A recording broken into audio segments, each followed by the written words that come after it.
What's up, everybody? Welcome back to another video. We got some more MrBallen. Top 3 places you can't go. And people who went anyways. Part 11. We're already at 11. But yeah, if you guys do enjoy this video, please give a like, subscribe, go over to MrBallen's channel, like his videos, subscribe to his channel, and yeah. Let's get into this.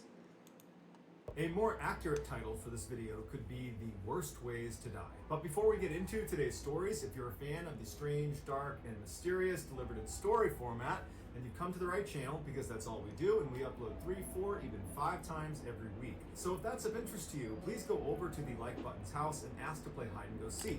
When they are hiding, switch their regular coffee for decaf coffee, and then don't seek them, just leave. Also, please subscribe to our channel and turn on all notifications so you don't miss any of our weekly uploads. All right, let's get into today's stories. Bro. He said. Okay.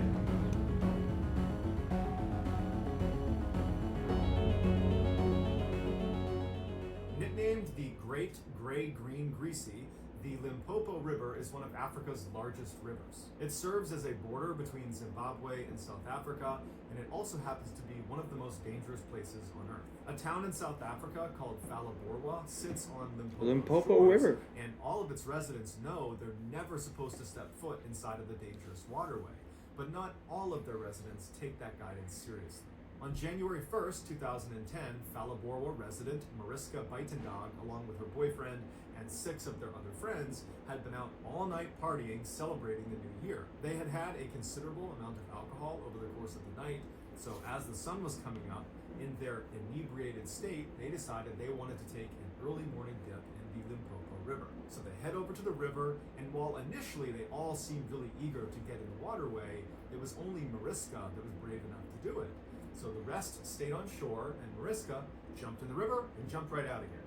She survived, and everyone was very impressed with her. And so she's confident, and so she does it again, this time going a little bit farther out into the river before coming back on shore.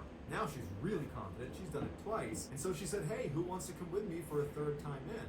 And the group said, "No, we're still good, and you really shouldn't push your luck. This is not safe."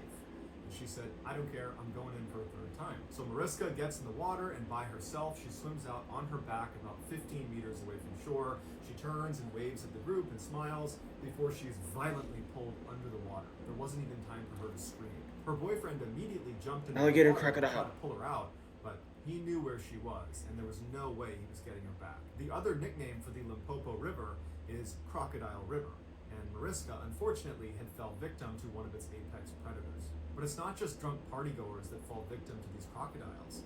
Unfortunately for the residents of Zimbabwe, because of the extreme hardships they have to face, many of them have been forced to flee the country and cross over the Limpopo River to try to gain entry into South Africa. And many of them will die trying. On April 11th, 2014, Zimbabwean and South African police discovered this crocodile-infested cave right near where Zimbabwean residents will try to cross over the Limpopo River. And inside of this cave, So these crocodiles know that they can get dinner every single day, bro. with the remains of 15 people that presumably tried to cross over and were caught by crocodiles. The discovery of this cave and the 15 people who lost their lives inside of it, while tragic and certainly gruesome, it only represents a fraction of the total number of people who have died trying to cross this river. Yellowstone National Park in Wyoming is one of the most remarkable and beautiful places on Earth. Not only is it renowned for its biodiversity, Say boiling, man. incredibly resilient microbial organisms, it's also home to one of the world's so-called supervolcanoes. This supervolcano sits atop one of the world's largest magma bodies, fueled by an upwelling plume of superheated material. This dynamic and violent subterranean plumbing means the water bodies at the surface, the famous Yellowstone hot springs, are highly acidic and incredibly hot. If you were to ignore the countless warnings around these hot springs telling you to stay away, do not go in the hot springs, if you were to ignore those and go in one, or more accurately, fall in one, this is what would happen to you. First, your body would register that your skin was bathing in waters exceeding 200 degrees Fahrenheit. This would hurt like nothing you can possibly imagine.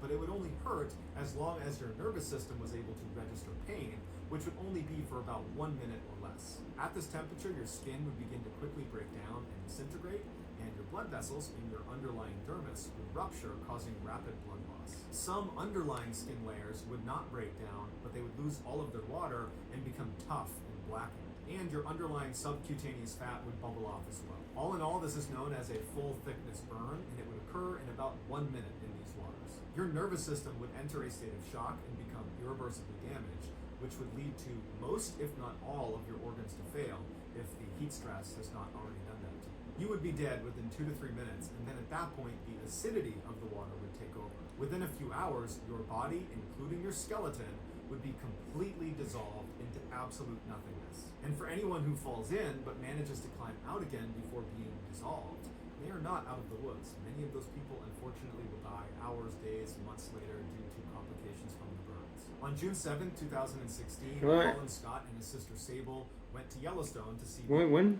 June 7, 2016, Colin Scott and his sister Sable went to Yellowstone to see the famous hot springs. The siblings were exploring the Norris Geyser Basin, which is the park's oldest and hottest thermal area, when they decided to leave the safety of the boardwalk and walk past all the signs telling them, do not leave the boardwalk, this is dangerous, turn around. They decided to walk past all of those and venture out off the course. They walked approximately 200 meters away from the path to the edge of a hot spring that was not really part of the main tour, and they were just standing there when Colin apparently tripped and fell into the hot spring. And his sister was just not able to do anything. She knew she couldn't go in after him, and he very quickly sunk below the surface and didn't come up again. She ran back to try to get help, but by the time they got back to the edge of the hot spring, he was gone. And in fact, the only thing they would find of Colin Scott was his flip-flops. Since 1890, Colin Scott, along with 21 other people, have died by falling into these hot springs. Bro, stay on the boardwalk. If you're gonna go to Yellowstone, stay on the boardwalk. There's a reason why there's a boardwalk. They should really, like, I was gonna say they should put chains up, but it's common sense to not. It's common sense to not do that. Cliff face in northern England that rarely gets tourists. If you were standing in front of it, you would see this little stream that went into a break in the limestone. It's this little tiny hole, and that stream is called the Mossdale Beck. If you crouched down and walked through that hole, you would be entering the Mossdale Caverns, which since 1967 have been permanently sealed off to cavers. Once inside the Mossdale Caverns entranceway, you could look down and see that little stream, the Mossdale Beck, would be going between your legs, and then right in front of you, it would split Hold on. I don't think I had this loud enough distinct directions down respective tunnels. To the right, the water flows down 7 miles of accessible passageway. I apologize, I didn't have it loud enough. However, most of it is incredibly tight and it's prone to flooding. As a result, fewer people have seen the far reaches of the right side of Mossdale Cavern than have stepped on the moon. To the left, the water goes through these impenetrable rocks that no one has gotten past. You think about that, like there's places that we haven't been on this earth. Like we've only discovered 5% of the ocean. We've discovered all these like astronomical bodies, right? Granted, we've never been there, but we've been to the moon. That's crazy. We've been to the moon before we have even discovered 10%, 15% of the ocean. Like, there's a lot of things that we still are trying to discover on this planet. In fact, no one knows what's beyond these rocks. However, scientists have determined the water that goes left at the entranceway will reemerge 18 days later, 5 miles away, 900 feet lower in a pool called the Black Keld. The massive tunnel system that we know exists but has yet to be explored that connects the entranceway to Black Keld is referred to as the missing link. You would think cavers from all over the world would be clamoring to get inside that accessible side, the right side of Mossdale Caverns, and try to find a secret access point back to the missing link, to be the first person to discover that, to stake your claim and say, that was me.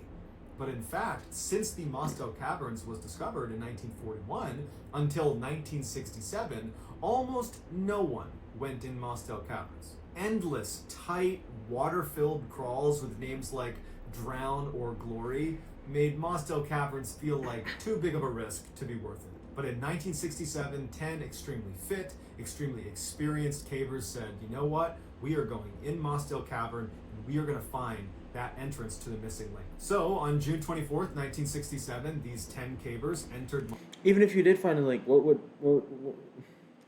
would you benefit from that at all? Mossdale Caverns. They went right into the accessible 7 miles of passageway, and they began their descent. And it wasn't that long until 2 of the 10 cavers, the 2 least experienced of the group, said, you know what, I don't want to do this anymore. I've got a bad feeling about this, but we don't know the way out. And so they needed chaperones to lead them. So 2 other cavers from the group had to go with them. So 4 cavers, they leave Mossdale Caverns. The other 6 are going to continue on. So when the 4 got back to the surface, it was about 5 p.m. They had been in the cavern for several hours at this point. And when they went in initially, the weather was great. It was beautiful, it was clear. Now they're coming out again, and it had started to rain. Not significantly, it was more like a drizzle, but they were a little bit concerned because they knew the other 6 were planning to be in the cavern until after midnight. So they were just hopeful that the rain did not get any worse. But just a couple of hours later, the skies opened up and it rained like it hadn't rained in years. Just torrential downpour, and the 4 were really concerned about the other 6. So they went back to the entrance hoping that maybe, the other 6 would have heard the rain, although it's very unlikely considering how deep they were going to be. But they were hoping that maybe they'd be coming out again and they would see them. Like I said, why do people do this shit, bro? Just stay home. Or send a fucking... Oh, this was in the 60s. Get them back to safety. But when they arrived there, not only... I'm about to say, send a camera down there.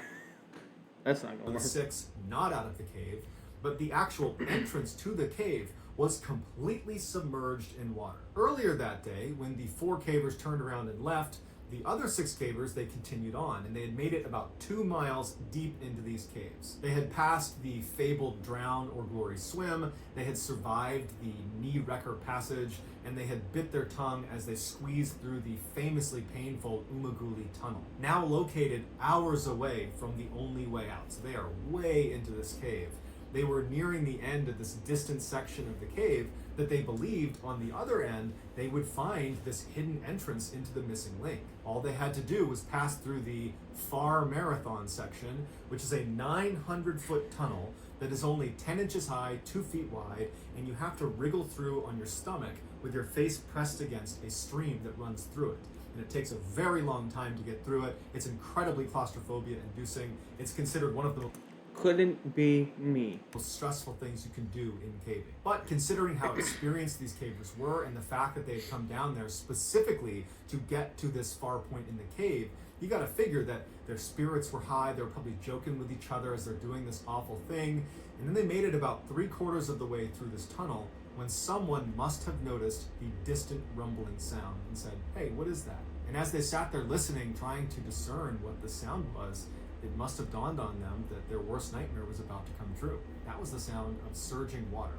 This tunnel is about to flood. They began crawling faster and faster down the marathon tunnel. Not only was it very difficult to move quickly inside of this very tight tunnel, but they also knew there was nowhere to go. They're 2 miles underground. They must have felt like the world of sunshine and fresh air was suddenly an eternity away. The oldest of the group was 26. The rest of them were all in their teens, united now by...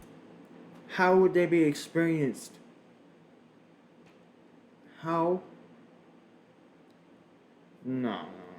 They're not experienced. They think they are. by fear. The water came rushing in as they're all pinned inside of the... The oldest is 26 and the others were in their Bro, you're not experienced. Cave explorers, man. Marathon tunnel, and their face is already up against the river, and now this river is surging with water, and so they're all desperately trying to crawl through this flooding tunnel. And the leader of the group, the guy literally in the front, John Ogden, who was 26, he managed to get all the way through the far marathon tunnel to the space where they anticipated finding that secret entrance into the missing link. That wasn't there, but he found above him there was a small fissure in the rocks. There was an air pocket, and he managed to get his head up into the space right as the water in the far marathon cave completely submerged. So any of the cavers in there, they drowned inside of the far marathon. the bubble that he was in was a little bit bigger, and so some of the cavers managed to get in there, and they tried to clamber into this air pocket as well, but ultimately there was only enough room for one person, and John was the only one up there. And so as the water levels filled the room he was in up to his neck, everyone below John drowned. Now, we don't know if John literally kept other people from getting into this air pocket with him. All we know is it could only hold one person, and ultimately John was the one who was left inside of this crevice. But this air pocket was really just delaying the inevitable, because there wasn't very much air inside of it, and John's 2 miles below the surface. There is no way anyone is going to get to him in time. And so he ended up dying a couple days later, and when they found him, he was still in the air pocket trying to get one last breath. What I've not covered in this story that I would encourage you all to check out is there was this incredible effort to try to save these cavers before anyone knew they were deceased. There was this hope that maybe they found an air pocket and they were still alive. And so they basically created this. The oldest was 26, man. 26. The youngest was in their teens. Not experienced at all. Artificial dam that was very precarious. If you were experienced and you had common sense, you would not have done that at all, to be honest. The water could at any moment spill over, and it provided just enough drainage inside of this cavern for some of the best cavers in the world to go into the cavern to look for them. And so they went into this cavern knowing at any minute that makeshift dam on the surface could break and they will 100% drown in here. No one's coming to get them. They had to crawl through the Far Marathon Tunnel all the way down at the bottom to get to the lost cavers. And ultimately, when they discovered they were all deceased, it would have been impossible to remove their bodies. And so the decision was made to leave these 6 cavers where they died and seal off the cave permanently. So in 1967, they sealed it off, and they now treat Mossdale Caverns like a gravesite. No one goes in it. So that's gonna do it, guys. If you found the secret in today's episode, let us know in the comment. Damn. Yeah, like I was saying, like I said it like 3 to 4 times. You're not experienced, man. You need years upon years upon years of experience doing that sort of thing. And to be honest, I don't see what you get out of it besides adrenaline. But yeah, if you guys do enjoy this video, please give it a like, subscribe, go over to MrBallen's channel, like his video, subscribe to the channel, and I'm out. Deuces.